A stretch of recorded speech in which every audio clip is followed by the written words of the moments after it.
भारत के संविधान को ख़त्म करके हम देश को फलाना राष्ट्र बनेंगे, फलाना बनाएंगे, इतना आसान नहीं है। बाबा साहब का संविधान इतना आधा अधूरा और कच्चा नहीं है। मोदी के मुकाबले में इंदिरा गांधी सबसे ज़्यादा पावरफुल थी, उसको भी सत्ता से बेदखल होना पड़ा। संविधान में जितने संशोधन लाए इंदिरा गांधी ने, उतने तो बीजेपी नहीं ला पाई अभी तक। 42 कॉन्स्टिट्यूशनल अमेंडमेंट एक्ट 1976 पूरा संविधान को इधर का उधर किया, फिर भी इंदिरा गांधी को अनकंट्रोल अनलिमिटेड पावर नहीं मिली, क्योंकि भारत का संविधान चेक्स एंड बैलेंसेस के ऊपर खड़ा है।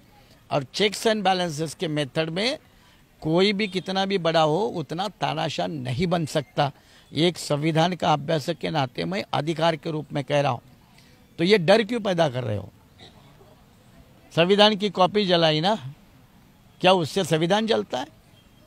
उससे नियत लगी। तुम लोगों को समझाना कि बीजेपी आरएसएस के लोग भारत के संविधान का दिल्ली में जंतर मंतर पे दहन कर रहे।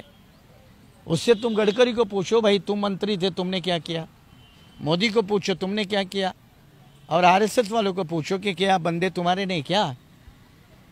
इसका डर हम लोगों के मन में क्यों पैदा कर रहे हो कि संविधान जलाया? अरे हम जानते ना, बाबा साहब हमें स्टैचू में नजर नहीं आते और संविधान किसी किताब में नजर नहीं आता। आप उसको सिंबॉलिक रूप से मानसिक आघात अम्बेडकरवादी लोगों के ऊपर करने के लिए इस्तेमाल क्यों करते हो? अपाहिज बनाना चाहते हो मेंटली? किताब जलाई होगी उन्होंने, बाबा साहब अम्बेडकर के पुतले कहीं गिराए, उससे क्या बाबा साहब अम्बेडकर छोटे हो गए? और किताब जलाने से क्या संविधान खत्म हुआ?